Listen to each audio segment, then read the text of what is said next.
Hari ini kita akan memulai eksposisi kitab Daniel. Di kebaktian ini kita akan membahas bagaimana kelimpahan dari kitab Daniel. Ini adalah kitab yang penuh dengan berbagai hal. Ada narasi, cerita yang sangat mengagumkan. Juga ada ajaran-ajaran yang berkait dengan puisi. Dan juga ada tulisan-tulisan yang merupakan nubuat. Ini kitab yang sangat kompleks dan sangat indah. Mari kita sama-sama pelajari, kita sama-sama pahami melalui eksposisi kitab ini. Saya mengajak kita membaca Daniel pasal yang pertama. Daniel pasal yang pertama, kita akan membaca dari ayat yang pertama sampai ayat yang keempat. Daniel 1 ayat 1 sampai 4. Saya bacakan bagi kita semua Daniel pasal yang pertama ayat 1 sampai 4. Demikian firman Tuhan. Pada tahun yang ketiga pemerintahan Yoyakim Raja Yehuda, datanglah Nebukadnezar Raja Babel ke Yerusalem lalu mengepung kota itu. Tuhan menyerahkan Yoyakim Raja Yehuda dan sebagian dari perkakas-perkakas di rumah Allah ke dalam tangannya. Semuanya itu dibawanya ke tanah Sinear, ke dalam rumah dewa-dewanya. Perkakas-perkakas itu dibawanya ke dalam perbendaharaan dewanya. Lalu bertitah raja kepada Aspenas, kepala istananya, untuk membawa beberapa orang Israel yang berasal dari keturunan raja dan dari kaum bangsawan, yakni orang-orang muda yang tidak ada sesuatu celah, yang berperawakan baik, yang memahami berbagai-bagai hikmat, berpengetahuan banyak, dan yang mempunyai pengertian tentang ilmu, yakni orang-orang yang cakap untuk bekerja dalam istana raja, supaya mereka diajarkan tulisan dan bahasa orang Kasdim. Saudara, mari kita berdoa sekali lagi, memohon anugerah Tuhan. Bapa di surga, kami bersyukur karena kami mendapat berkat di dalam kebaktian. Kami dapat memuji Tuhan, kami dapat berdoa kepada Tuhan, kami dapat mendengarkan kesaksian pelayanan, dan kami rindu mendengarkan firman Tuhan. Kiranya Tuhan berkenan memberkati hamba-Mu yang hina ini, dan kiranya Tuhan berkenan memimpin hati setiap kami, sehingga kami mendengar suara Tuhan dan mendapatkan berkat oleh karena Roh Kudus bekerja dalam hati kami. Biarlah hidup kami yang sementara ini dipenuhi dengan nilai yang kekal melalui firman Tuhan, sehingga kami mengerjakan pekerjaan-pekerjaan dalam hidup kami yang menyenangkan Tuhan dan yang bernilai kekal. Kiranya Tuhan tolong kami penuh dengan firman dan limpah di dalam pengenalan akan Tuhan. Di dalam nama Tuhan Yesus kami berdoa dan bersyukur. Amin. Saudara sekalian, kitab ini dimulai dengan sebuah usaha untuk menghancurkan kebudayaan dari umat Tuhan. Ini dikerjakan oleh Nebukadnezar. Nebukadnezar sendiri dibangkitkan oleh Tuhan untuk memberikan penghukuman bagi Israel. Saudara, kalau membaca dari kitab Yeremia, kemudian juga membaca kitab Yeskiel, saudara akan menemukan bahwa nubuat-nubuat tentang kehancuran di dalam kedua kitab itu sangat-sangat mengerikan. Tuhan bukan saja menghukum Israel, Tuhan mau membuat Israel lenyap dari semua perkembangan kebudayaan yang tadinya mereka miliki. Tuhan bangkitkan Babel dan Tuhan bangkitkan kerajaan ini untuk menghancurkan mereka. Nah, saudara sekalian, di dalam rancangan ini kita melihat ada murka Tuhan yang sangat besar Tuhan curahkan kepada umatnya. Kenapa Tuhan begitu marah kepada umatnya? Karena umatnya melanggar firman-Nya, umatnya melanggar perjanjian.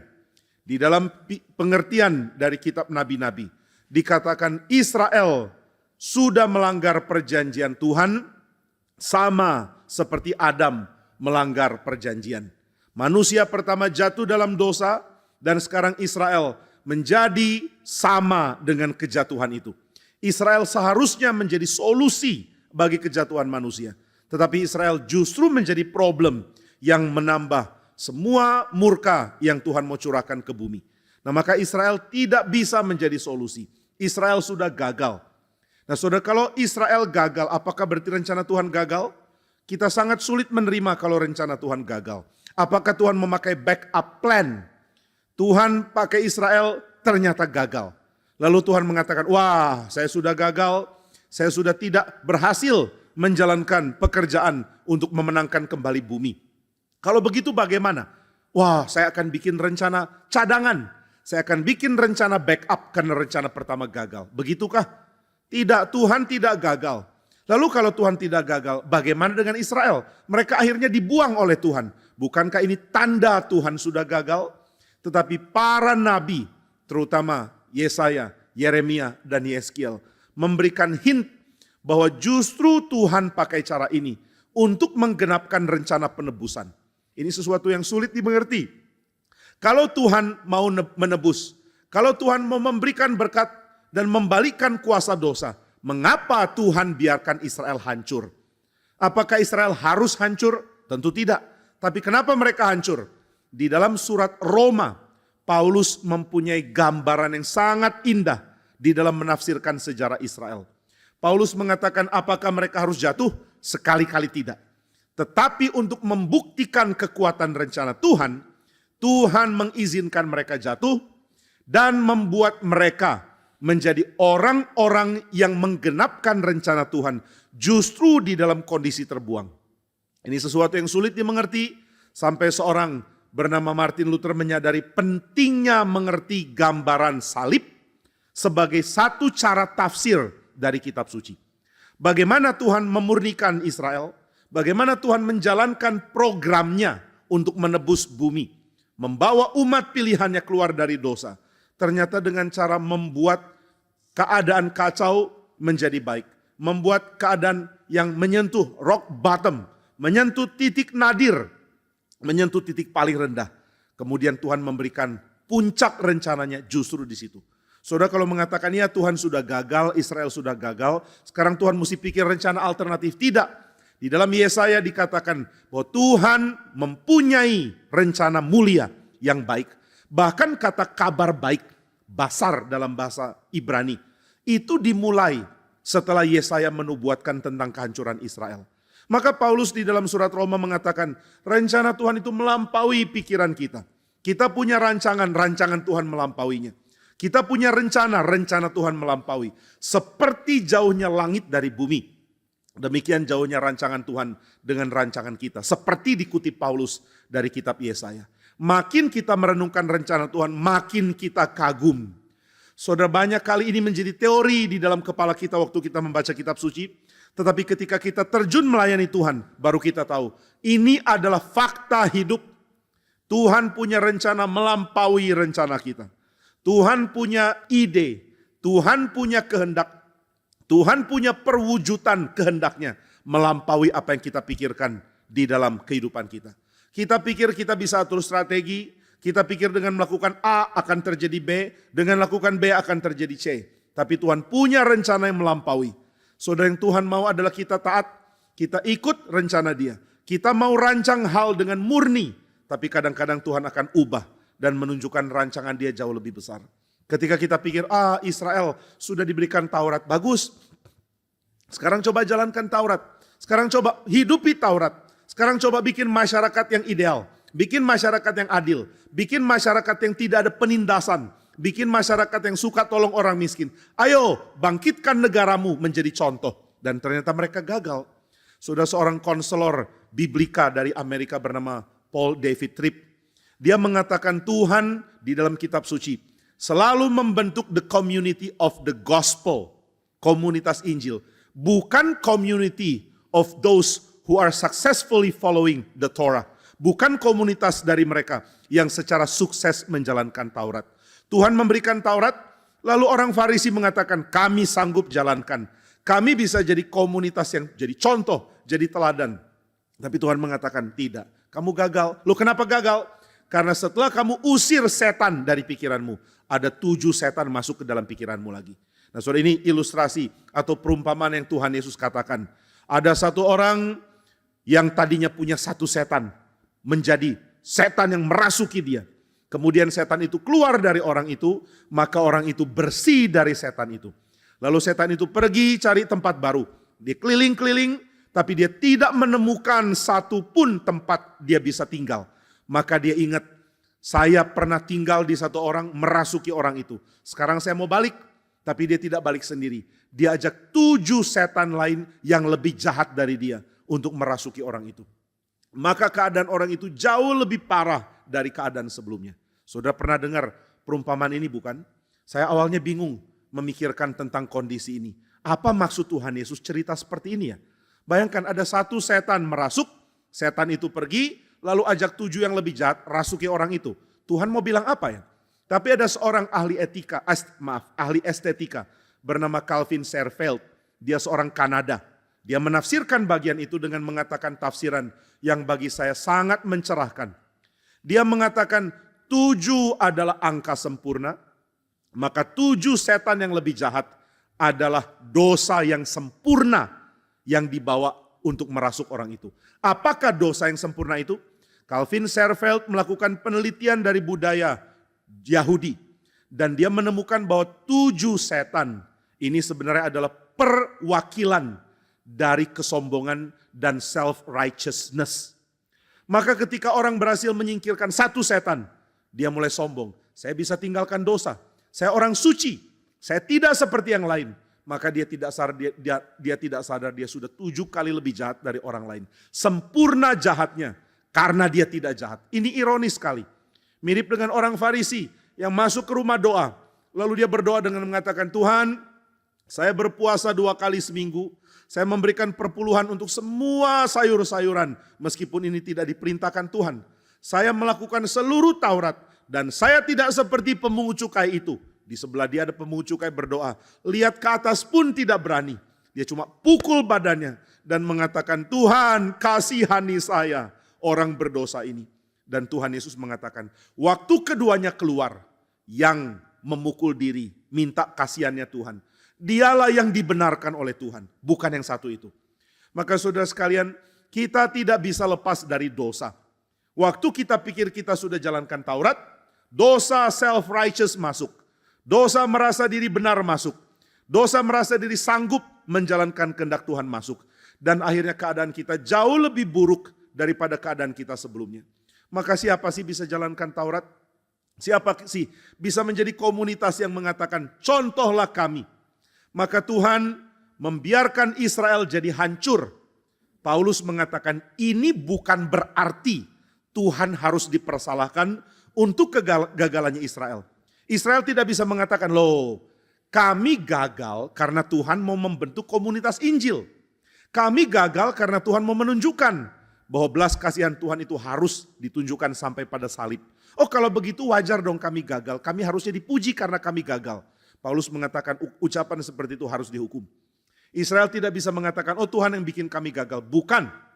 Tuhan mengizinkan Israel gagal dan kegagalan itu Tuhan tangani dengan kabar baik, dengan Kristus yang menggenapi seluruh Taurat.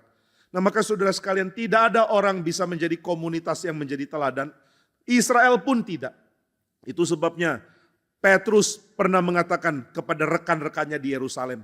Dia mengatakan, saudara sekalian, mengapa kita letakkan kuk di pundak bangsa-bangsa lain, kuk yang kita sendiri dan nenek moyang kita tidak sanggup pikul. Maka dengan itu mereka mengatakan, orang bukan Yahudi, jika engkau jadi Kristen, jauhkan dirimu dari percabulan. Jauhkan dirimu dari makan darah, penyembahan berhala maksudnya. Jauhkan dirimu dari berhala dan kamu berbuat baik. Apakah mereka perlu menjadi Yahudi? Mereka perlu sunat, mereka perlu menjadi orang yang ditahbiskan masuk ke dalam suku Israel. Tidak. Kalau begitu bagaimana mereka bisa jadi umat Tuhan? Dengan menjauhkan diri dari hal yang jahat. Sebab mereka sebenarnya sudah ditebus oleh Kristus. Nah dari Kisah Rasul 15 ini, dari peristiwa di Yerusalem itu, akhirnya ditetapkan semua orang yang jadi Kristen adalah orang-orang yang sudah jadi umat oleh karena Kristus menebus mereka. Nah maka saudara, Israel gagal menjalankan tugas menjadi bangsa yang baik dan mereka dibuang oleh Tuhan. Dan Petrus mengatakan, nenek moyang kita saja gagal, mana mungkin kita bisa pikul kuk itu dan mengatakan kita lebih baik dari nenek moyang kita. Elia pun mengatakan, saya tidak lebih baik dari nenek moyang saya. Biar saya mati saja karena saya tidak lebih baik dari mereka. Nah maka saudara sekalian, Tuhan mengizinkan Israel jatuh. Nah kita mengerti ya, di dalam sejarah seluruh hal yang terjadi dalam sejarah. Tidak ada yang terjadi di luar apa yang Tuhan sendiri sudah tetapkan. Namun kalau kita melihat relasi di dalam sejarah, kita mesti mengerti Tuhan memberikan ruang untuk orang Israel menjalankan Taurat, menjalankan kehendak Tuhan, dan mereka gagal. Apakah Tuhan dipersalahkan karena kegagalan ini? Tidak sama sekali. Apakah kegagalan ini di luar rencana Tuhan? Tentu tidak. Oh, kalau begitu Tuhan penyebab kegagalan mereka? Tidak bisa. Kita tidak bisa lepas tanggung jawab, lempar ke Tuhan dan mengatakan saya bebas dari tuduhan dan saya bebas dari hukuman. Maka kegagalan Israel harus dihukum. Mereka menjadi bangsa yang memberontak, menjadi bangsa yang menolak Tuhan, menjadi bangsa yang menyembah berhala, dan menjadi bangsa yang menjalankan ketidakadilan. Tuhan mengatakan seperti banyaknya semua tempat berhalamu, demikianlah jahatnya kamu di mataku. Seperti banyaknya semua tempat-tempat kamu sujud kepada berhala, demikianlah engkau sudah melakukan kejahatan di hadapanku. Tuhan begitu marah, lihat Israel mengabaikan dia. Dan bukan hanya itu, Tuhan mengatakan, saya muak dengan persembahanmu, karena kamu datang bawa korban, setelah itu kamu pergi dan melakukan ketidakadilan. Kamu menelan rumah janda-janda, kamu mengeraskan hati dan tidak mempedulikan orang miskin di tengah-tengahmu. Maka Tuhan buang Israel. Dan ini hukuman yang mengerikan sekali. Apakah Tuhan gagal? Tidak.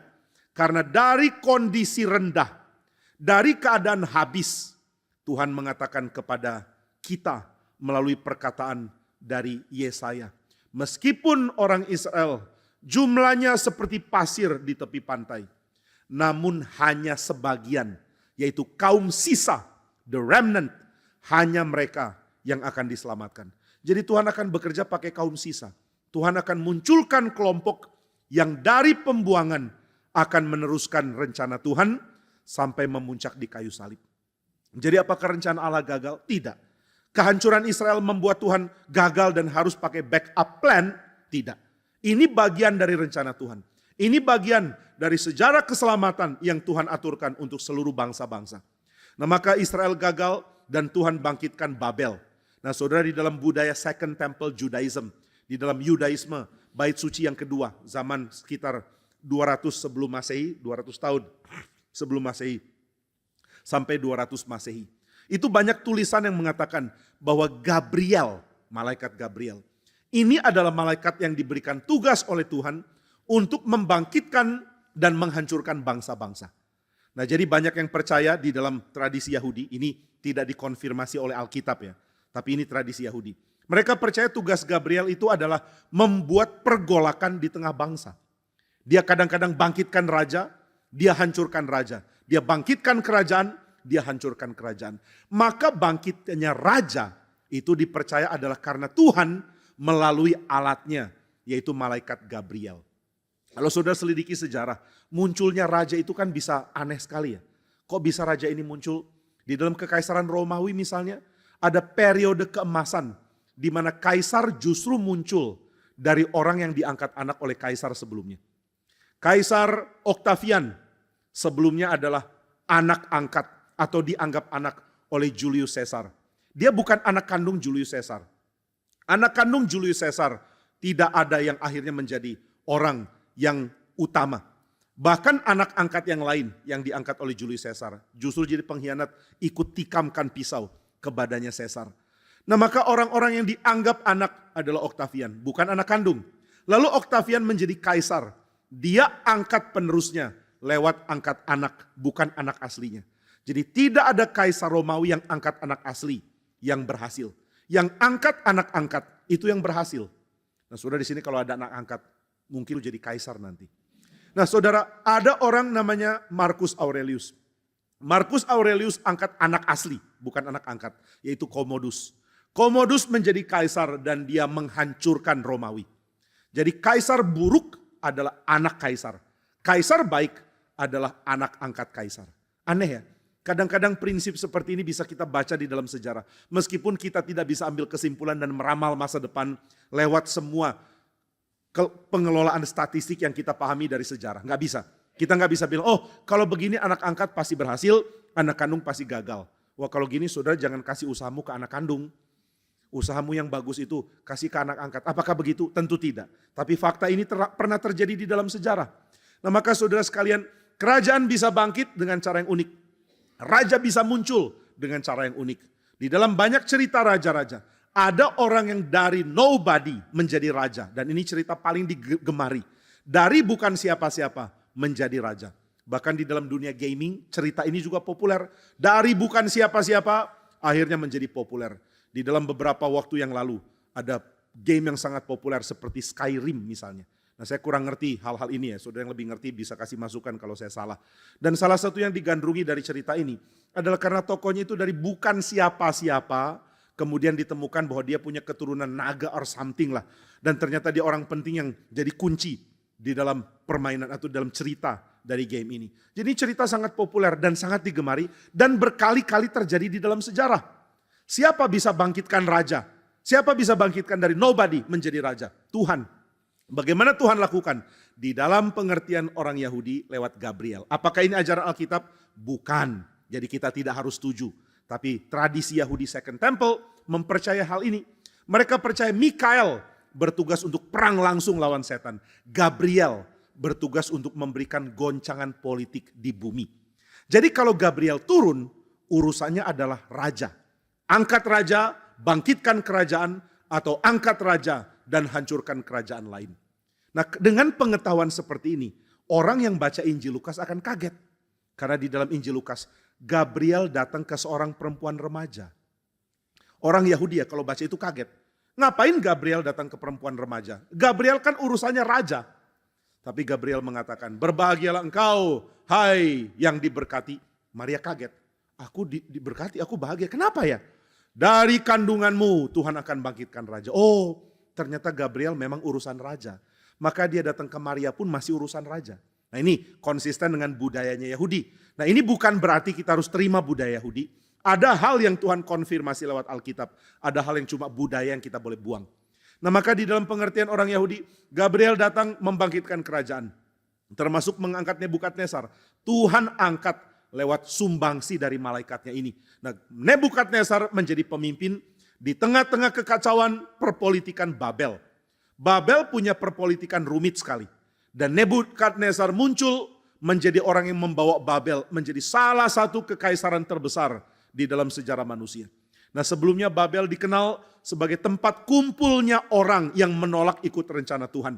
Mereka bangun zigurat, lalu mereka mengatakan mari kumpul di sini, mari tidak cerai-berai, mari dirikan menara dengan simbol langit di ujungnya. Dan Tuhan akhirnya mencerai-beraikan manusia dari tempat itu. Itu sebabnya banyak orang percaya bahwa asal usul budaya manusia dan kerajaan-kerajaan yang beragam dimulai dari Babel.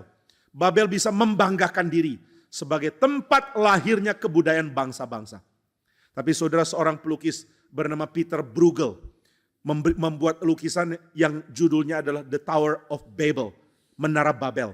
Dan di dalam lukisan itu Bruegel melukiskan ini adalah mulainya budaya bangsa-bangsa. The beginning of the world's cultures. Di sini mulainya budaya bangsa-bangsa. Dan dia bikin di dalam lukisan itu ada menara separuh jadi.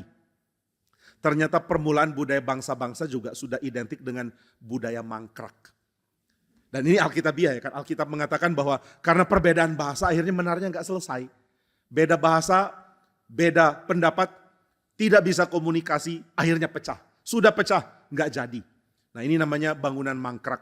Ternyata bangunan mangkrak bukan hanya terjadi di, udahlah saya nggak usah masuk situ nanti politik bikin saudara pecah di sini. Oke lah, anyway ada bangunan mangkrak dan pertama yang mangkrak itu di Babel. Jadi Peter Bruegel mengatakan, tahu tidak Babel membanggakan diri menjadi produk pertama, penghasil kebudayaan manusia. Tapi Bruegel mengatakan, ya kamu penghasil kebudayaan korup. Maka dia bikin menara yang tidak jadi. Lalu Bruegel itu punya keahlian bikin lukisan yang ada banyak tokoh ya. Saudara kalau lihat lukisannya itu ada banyak orang di dalamnya. Dan saudara bisa lihat bagian mana itu ada cerita sendiri. Nah jadi ada menara belum jadi. Lalu dia lukis ada orang-orang di menara itu di tempat yang gak jadi pada tidur. Pekerja-pekerjanya tidur. Kenapa tidur ya? Ya mungkin karena ngomong sama orang lain udah gak nyambung. Dia bilang tolong ambilkan semen. Yang lain jawab, what did you say? Untung kita dengan Pak Matt ini bisa nyambung ya. Karena Pak Matt bisa Indonesia. What did you say? Apa itu say? Saya nggak bilang say, saya bilang ambil cat. How come I don't understand you?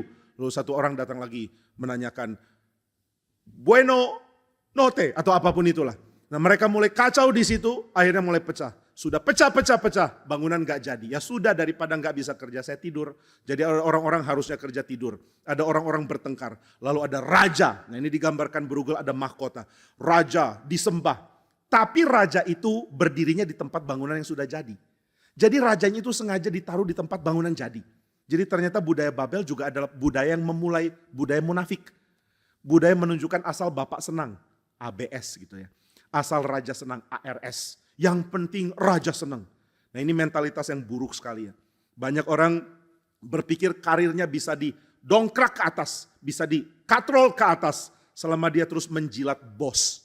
Nah ini sudah dimulai dari Babel menurut Bruegel. Jadi raja diajak ke tempat di mana menaranya sudah jadi. Padahal yang lain mangkrak. Lalu rajanya senang. Raja ini kemungkinan Nimrod ya kalau dalam tafsiran Alkitab. Aku sudah jadi raja yang membangun menara. Padahal menaranya mangkrak. Nah maka Bruegel mengatakan Babel membanggakan diri sebagai permulaan dari budaya. Tapi Bruegel mengatakan betul, Babel adalah permulaan dari budaya korup. Setelah itu seluruh budaya yang dikembangkan oleh bangsa-bangsa korup semua. Hanya bisa beres kalau penebusan Tuhan masuk ke situ. Nah saudara sekalian, jadi Babel membanggakan diri sebagai asal usul kebudayaan. Dan sekarang mereka bangkit di bawah pemimpin namanya Nebukadnezar. Nebukadnezar ini orang kejam. Dia mau dikenal sebagai raja kejam. Saudara, strategi Babel diadopsi oleh Romawi. Romawi di dalam masa jaya, sedikit sebelum Pax Romana dan masuk di dalam bagian awal dari Pax Romana, damai Roma. Ini periode keemasan Kekaisaran Roma. Mereka punya strategi perang adalah bikin lawan tahu dalam hal nama. Bikin lawan tahu dalam hal reputasi. Bahwa tentara Roma adalah tentara sangat kejam. Maka mereka melakukan kekejaman, mereka akan penggal orang, mereka akan bakar mayat tentara-tentara. Dengan cara sangat mengerikan, supaya nama mereka dan reputasi mereka dikenal. Jangan berani sama Roma, mereka sangat mengerikan. Mereka menemukan begitu banyak alat mesin perang yang waktu itu belum ada. Mereka menemukan lontaran, di dalamnya ada batu atau bongkahan berisi ter yang dinyalakan. Kalau orang terkena bongkahan itu mereka akan terbakar. Hangus karena ada ter yang panas yang menimpa mereka. Mengerikan bukan main. Maka orang sudah ketakutan duluan. Kita jangan perang dengan Roma. Kalau kita berani perang dengan mereka, kita akan berakhir tragis. Lebih baik berhenti perang. Lebih baik menyerah sebelum ada perang. Maka berkali-kali Roma berhasil menang tanpa harus menumpahkan darah siapapun. Karena lawannya sudah takut dan langsung menyatakan menyerah. Kami tunduk kepada kekaisaran Roma. Nah saudara, sebelum Roma lakukan itu, Nebukadnezar lakukan itu. Di dalam gambaran kitab suci yang Nebukadnezar lakukan sangat mengerikan. Dia membantai para pria, lalu membaringkan mayatnya di jalan supaya orang lihat. Lalu yang lebih mengerikan adalah dia akan tangkap perempuan-perempuan yang sedang mengandung. Membelah perut perempuan-perempuan itu, melemparkan bayinya ke tembok untuk dihancurkan dengan sekali lemparan. Luar biasa mengerikan. Kita sangat-sangat sulit menerima ada raja sejahat ini. Dan yang lebih sulit lagi kita terima adalah kenapa Tuhan pakai raja sejahat ini untuk menghantam kami. Ini Israel pikir, kalau kami jahat, kami dihukum, kami mengerti. Tapi kenapa raja yang jahat seperti ini dipakai untuk menghukum kami? Sudah banyak hal di dalam Alkitab sulit dimengerti. Dan kita perlu hati-hati menafsirkannya. Ada rekan mengatakan, mari kita pendeta-pendeta seperti Nabi. Berkhotbah menyerang pemerintah, berkhotbah menyerang ketidakadilan. Tapi saya katakan nabi-nabi itu menyerang orang secara spesifik. Dia tidak hanya menyerang ketidakadilan. Dia menyerang ketidakadilan yang spesifik. Dia mengatakan Raja Israel jahat, Tuhan akan hancurkan. Tapi dia tidak tentu harus mengatakan hal yang sama kepada Nebukadnezar kalau Tuhan tidak suruh. Nah maka saudara sekalian, mengikuti prinsip dari para nabi tidak semudah yang kita pikir. Karena nabi-nabi kadang-kadang Tuhan berikan berita yang kontroversial. Mereka harus menyatakan hal yang bikin semua orang menjadi kaget. Yeremia contohnya, ketika orang Israel mengatakan mari berlindung ke Mesir, Tuhan membangkitkan Yeremia mengatakan, Mesir adalah bulu yang patah, yang ujungnya tajam. Ketika engkau coba bertopang, ujung itu akan menembus tanganmu dan melukai kamu. Waktu Israel mengatakan, ayo kita tinggal di Israel, jangan ikut buang ke Babel. Kita tinggal di Yerusalem, kita tinggal di Yehuda. Dan Tuhan bangkitkan Yeremia mengatakan, ikutlah Raja Nebukadnezar, ikutlah dibuang ke Babel. Loh beritamu kok begini? Waktu orang Israel mengatakan, ayo kita menyerah saja, kita ikut ke Babel. Tuhan suruh Yeremia mengatakan, tinggal, jangan pergi kemana-mana. Jadi khotbah Yeremia sulit sekali. Yeremia mengatakan, Tuhan, kalau khotbah seperti ini saya tidak sanggup. Saya akan bentur dengan orang-orang. Saya akan bentur dengan teman-temanku. Saya akan bentur dengan imam-imam yang lain. Tapi Tuhan mengatakan, tunggu. Kamu bukan cuma bentur dengan imam lain. Kamu akan bentur dengan keluargamu sendiri. Masih banyak pesan yang harus engkau nyatakan. Nah maka saudara sekalian, Nebukadnezar yang kejam Tuhan bangkitkan. Dan Babel menjadi alat penghukuman Tuhan bagi Israel. Dan yang lebih mengherankan adalah Tuhan ingin menunjukkan kemuliaannya di depan raja kejam ini. Sesuatu yang unthinkable. Kita tidak bisa mengerti kenapa Tuhan memberikan kesempatan kepada orang-orang yang sangat kasar dan kejam. Saudara, kita sangat tidak mengerti kenapa Tuhan baik sama orang jahat. Tapi ada lagu Kristen yang sangat indah. Why have you chosen me? Jangan cuma lihat orang lain. Kok Tuhan bisa sayang Nebukadnezar? Saudara, Tuhan mengasihi engkau pun itu adalah misteri besar. Tuhan mencintai saya pun itu misteri besar. Dan kalau saudara bilang, ya Tuhan cinta Pak Jimmy masih bisa dimengerti. Tuhan cinta Nebukadnezar enggak bisa dimengerti. Saya akan tanya, kenapa? Kan Pak Jimmy bukan Nebukadnezar. Nebukadnezar kejam, Pak Jimmy enggak kejam-kejam amat. Ya saya enggak kejam-kejam amat karena sudah bertobat. Kalau saya enggak bertobat bagaimana? Ya Pak Jimmy setidak bertobatnya Bapak, enggak mungkin Bapak kayak Nebukadnezar. Memang karena saya enggak punya wibawa dan kuasa seperti dia. Kalau sudah bilang Nebukadnezar jahat, kalau Pak Jimmy masih baik. Saya dulu orang berdosa, sekarang pun masih. Tapi Tuhan sudah mengampuni saya. Nah Bapak dulu dosanya apa? Ya saya enggak usah ngaku dosa sekarang lah ya. Tapi dosa-dosa saya kalau diberikan list, lalu saudara berikan list untuk dosa-dosa Nebukadnezar. Saudara akan bilang, waduh Pak, dosa Nebukadnezar lebih besar dari dosa Bapak. Tapi saya akan mengatakan dosa dia besar karena dia punya kuasa besar. Saya enggak punya anak buah. Mana bisa saya suruh orang dibunuh oleh perintah saya. Saya suruh saudara datang tepat waktu aja susah kok. Apalagi suruh orang bunuh orang, enggak bisa. Jadi saya tidak punya kuasa. Kalau saya memerintahkan orang lakukan apa, orang akan lawan saya. Kalau Nebukadnezar perintahkan, enggak ada yang berani lawan. Berarti jahatnya saya dan jahatnya Nebukadnezar enggak tentu beda. Beda Pak, beda karena beda kondisi, beda keadaan. Dia raja, dia punya puluhan ribu anak buah. Kalau aku jadi raja seperti Nebukadnezar dan aku punya puluhan ribu tentara, mungkin saya lebih jahat dari Nebukadnezar. Jadi saudara jangan pikir Nebukadnezar jahat lalu kita baik. Engkau dan saya belum tentu lebih baik dari Nebukadnezar. Maka kalau engkau dan saya dicintai oleh Tuhan itu juga misteri. Kalau saudara bilang heran ya kok Tuhan mau sayang Nebukadnezar, sama kok Tuhan mau sayang kamu sih. Kok Tuhan mau sayang saya. Kok Tuhan mau mengasihi orang seperti ini. Maka lagu Kristen mengatakan, why have you chosen me? Why have you chosen me? Out of millions your child to be. You know all the wrongs that I've done. Saya tahu Tuhan tahu kesalahan saya. Tapi kok Tuhan tetap pilih saya enggak mengerti. Nah, sama. Dengan misteri yang saudara dapatkan dari diri. Saudara juga bisa mengatakan hal yang sama tentang Nebukadnezar. Atau dibalik. Dengan misteri yang sama. Saudara renungkan dari anugerah Tuhan bagi Nebukadnezar. Saudara coba renungkan juga anugerah Tuhan bagi diri. Apakah Nebukadnezar diselamatkan? Saya tidak tahu. Alkitab tidak beritahu. Tapi apakah Nebukadnezar memperoleh pandangan tentang Tuhan? Nah ini jelas dikatakan. Nebukadnezar mungkin bukan orang yang diselamatkan. Karena di dalam nubuat-nubuat nabi-nabi dikatakan pada akhirnya Tuhan buang dia. Tapi yang saya mau tekankan adalah Tuhan pamerkan tawaran. Pamerkan kemuliaannya. Lalu Nebukadnezar mengakui bahwa dia adalah Tuhan dan semua orang harus menyembah dia. Apakah Nebukadnezar dapat kita saksikan diselamatkan? Mungkin, saya tidak tahu. Tapi apakah Tuhan memberikan kesempatan kepada Nebukadnezar yang tidak layak? Iya. Apakah Tuhan berikan kesempatan kepada saya yang tidak layak? Iya. Maka kalau saya dan Nebukadnezar sebenarnya sama jahatnya, fakta bahwa Tuhan mau mengampuni kita itu sesuatu yang sangat mengagumkan. Kita tidak bisa mengatakan Nebukadnezar selamat atau tidak masih tanda tanya karena dia jahat. Bukan. Nebukadnezar selamat atau tidak itu kita tidak tahu karena Tuhan tidak menyatakannya. Bukan karena dia lebih jahat dari kita. Saya diselamatkan karena saya lebih baik? No. Saya diselamatkan oleh karena Tuhan beranugerah dan memberi hal yang tidak layak saya terima. Nah maka Tuhan bangkitkan Nebukadnezar dan Tuhan berniat untuk menunjukkan kepada raja ini. Meskipun kamu sangat jahat, meskipun kamu punya kuasa sangat besar, saya akan pamerkan kepadamu tentang siapa diriku. Nah inilah yang Tuhan mau rencanakan Maka Tuhan bangkitkan Nebukadnezar, lalu dengan cara yang sangat kejam dia menghancurkan Israel. Dia bahkan menghina Israel dengan merombak bait suci, menghancurkannya, menghancurkan tembok-tembok emasnya, dan mengambil perkakas-perkakas suci di dalamnya. Lalu semua itu dibawa dan dimasukkan ke kuil dewanya Babel. Bukankah ini penghinaan bagi Tuhan? Tapi Tuhan tidak bertindak.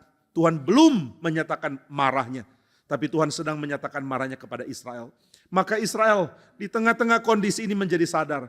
Tuhan sedang hancurkan kita. Tuhan sedang buang kita. Budaya kita akan hancur. Kerajaan kita sudah hancur. Ibadah kita akan dihentikan. Dan keagungan penyembahan kepada Tuhan akan stop. Nah ini yang Israel pikirkan. Lalu Babel mengambil anak-anak muda. Anak-anak muda ini diambil untuk apa? Mereka diambil supaya mereka menjadi orang-orang yang melanjutkan budaya Babel. Bukan budaya bangsa mereka sendiri. Saudara, seorang bernama Walter Brueggemann, seorang ahli perjanjian lama, menulis sebuah artikel dan dia mengatakan di dalam dunia kuno, di dalam ancient Near Eastern culture, budayanya zaman Alkitab, tidak pernah ada sebuah negara yang diambil dan dibuang yang bisa berdiri lagi sebagai sebuah negara yang sama. Enggak pernah.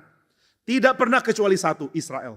Hanya Israel yang pernah dibuang ternyata bisa kembali menjadi kerajaan di tempat yang sama. Belum pernah ini terjadi di dalam sejarah ancient Near Eastern culture. Jadi Tuhan memberikan kepada Israel kesempatan untuk pulih. Tapi sebelum itu mereka tidak melihat itu.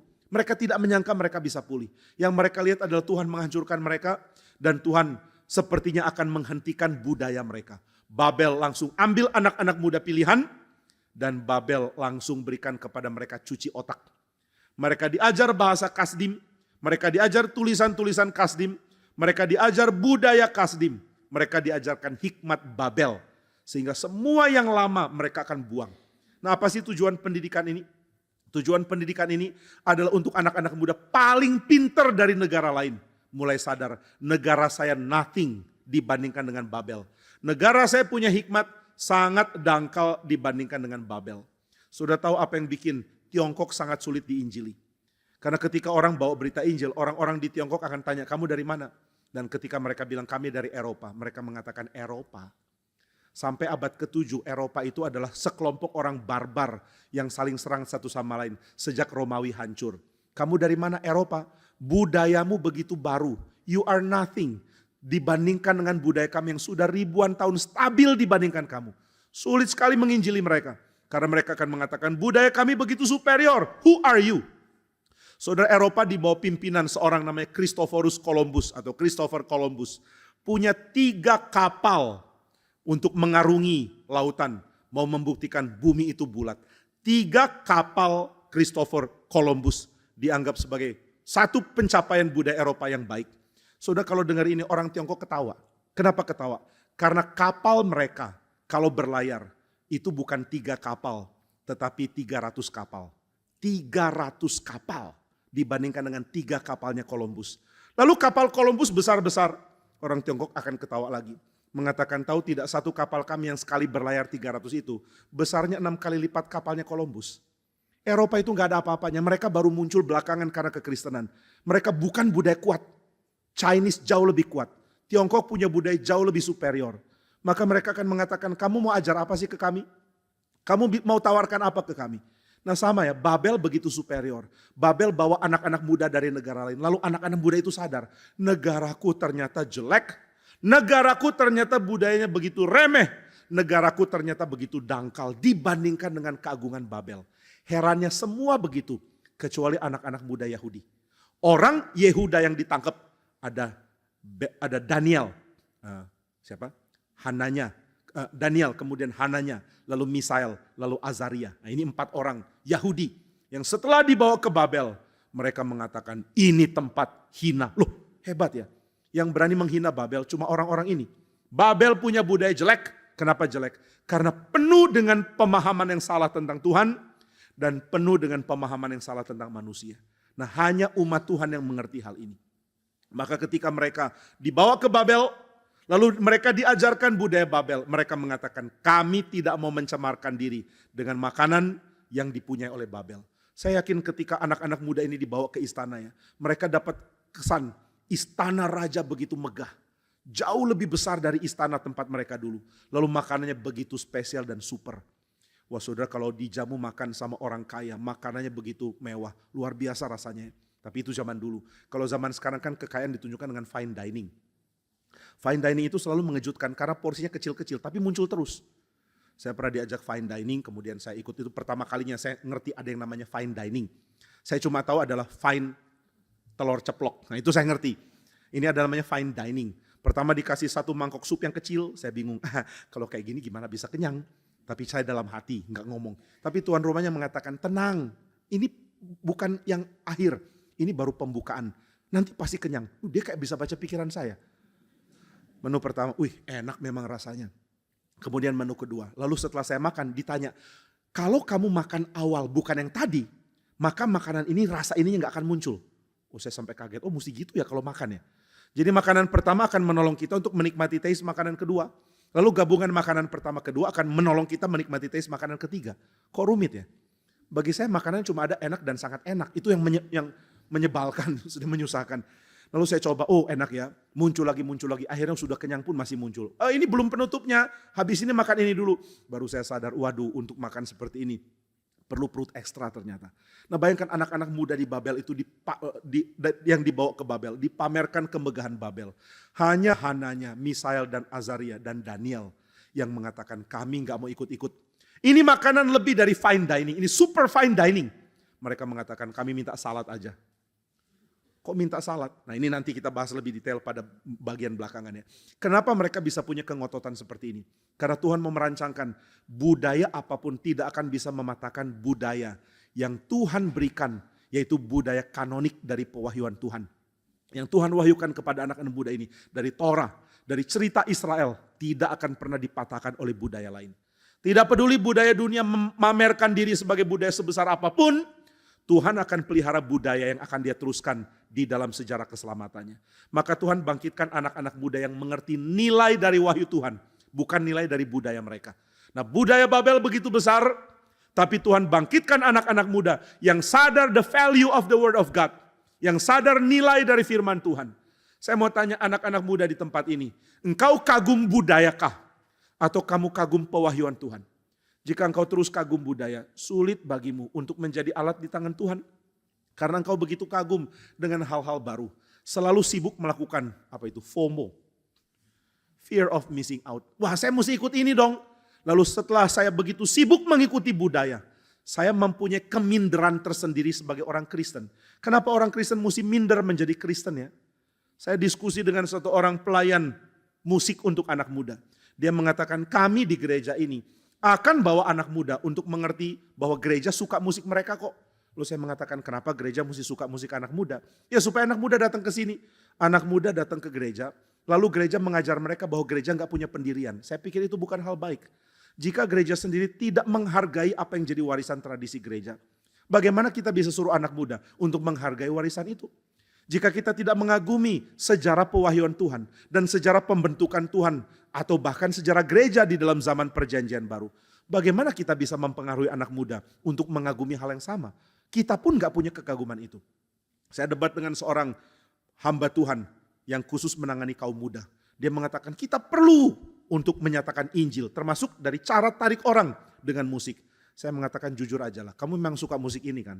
Gak usah pakai alasan-alasan rohani. Kamu suka musik ini lalu kamu taruh musik ini di gerejamu kan? Dia bilang itu alasan kedua bukan pertama. Bohong. Dia bilang iya saya bohong. Itu alasan pertama. Karena dia suka musik begini dia pakai itu. Lalu pakai alasan anak muda suka musik ini maka saya pakai musik ini. Saudara anak muda yang saya tahu selera musiknya beda-beda kok. Saya kenal orang yang begitu fanatik terhadap Led Zeppelin. Anything lain dari Led Zeppelin masuk neraka. Ini pendapat dia bukan Alkitab. Pokoknya saya suka Led Zeppelin. Dia masih umur 16 tahun sukanya Led Zeppelin. Saya kenal satu orang lagi sangat dipengaruhi dengan sangat berat oleh reggae. Pokoknya reggae. Ada satu lagi sangat suka Metallica. Ada satu lagi sukanya musik pop Korea. Nah saudara anak muda ini punya musik seleranya beda-beda. Lalu gereja mengatakan kami mau menjangkau anak muda dengan selera musik anak muda. Selera musik anak muda yang mana? Saya kenal so many of them. Punya selera musik beda-beda. Gereja mau tunjukkan yang mana? Nah maka kalau gereja sendiri tidak menghargai sejarah tradisi, tidak menghargai pewahyuan Tuhan. Sulit bagi kita untuk menjadi orang yang menantang zaman dengan mengatakan your culture, budayamu punya flaw, punya cacat. Harus diperbaiki oleh anugerah Tuhan. Mari nikmati anugerah Tuhan. Nah maka Daniel, Hananya, Misael, Azaria, Sadrak, Mesak, Abednego mengerti apa yang harus dipertahankan, mengerti bagaimana pewahyuan Tuhan menjadikan mereka spesial. Mereka bukan orang spesial, mereka inferior dibandingkan Babel. Mereka inferior dibandingkan budaya Babel. Tapi karena mereka melanjutkan wahyu Tuhan, karena mereka bagian dari umat Tuhan, mereka jauh lebih penting daripada budaya Babel yang berkembang. Itulah dignitas mereka. Mereka punya dignitas mengatakan kami lebih penting daripada budaya Babel. Karena budaya kami adalah budaya dari Tuhan. Nah itu sebabnya ketika orang Babel tangkap anak-anak muda, lalu didik mereka dengan hikmat Babel. Tuhan punya rencana lain. Tuhan akan bikin orang Babel dengan kebudayaan paling advance. Mulai mengemis hikmat kepada 4 pemuda ini. Mereka akan datang kepada Daniel, kepada Hananya, kepada Misael, kepada Azaria. Dan mengatakan, please tell us, tolong beritahu kami apa arti mimpi ini. Tolong beritahu kami apa yang harus kami lakukan. Tolong beritahu kami bagaimana mengelola negara besar ini. Ketika dunia mulai sadar kualitas Kristen, mereka mulai berpaling kepada kekristenan. Mereka mulai sadar kekristenan menawarkan hal yang kami tidak punya. Kekristenan menawarkan salib. Kekristenan menawarkan penebusan Kristus. Kekristenan menawarkan kehidupan yang memberi diri. Yang dicontohkan oleh Allah yang mengutus anak tunggalnya untuk menebus manusia. Ini keunggulan tidak dimiliki oleh siapapun. Mari kagumi Injil Tuhan. Mari pertahankan Injil di tengah-tengah budaya yang makin lama makin serong. Mari kita menikmati Tuhan memakai kita di tengah-tengah kebudayaan dunia. Tuhan bangkitkan Babel, tapi Tuhan bangkitkan Babel untuk tunjukkan ke Babel, aku adalah Allah. Tuhan bangkitkan Babel untuk tunjukkan kepada Babel, ada 4 umatku, 4 anak-anakku yang akan menjadi gurumu. Tuhan bangkitkan Babel untuk menunjukkan kepada Babel, tanpa engkau kembali ke hikmat Tuhan, engkau akan menjadi nothing. Belajarlah dari aku, belajarlah dari umatku. Inilah alasan lain kenapa Tuhan bangkitkan Babel. Babel menghukum Israel, benar.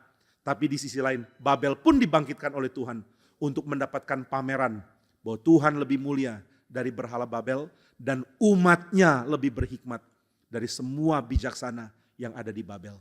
Nah kiranya Tuhan memimpin kita untuk menikmati dan menggali kitab ini di dalam kebaktian ketiga ini. Mari kita berdoa. Bapa di surga, kami memohon anugerah-Mu. Berikanlah kepada kami pengertian yang membuat kami makin mengagumi Tuhan. Biarlah Tuhan menolong kami untuk menikmati segala pengertian yang kami gali dan kelola dari kitab suci. Pimpin hidup kami ya Tuhan. Biarlah kami menunjukkan kepada lingkungan kami bahwa karena kami memiliki Kristus, karena kami adalah umat-Mu, karena kami memiliki Injil, kami lebih berhikmat dari yang lain.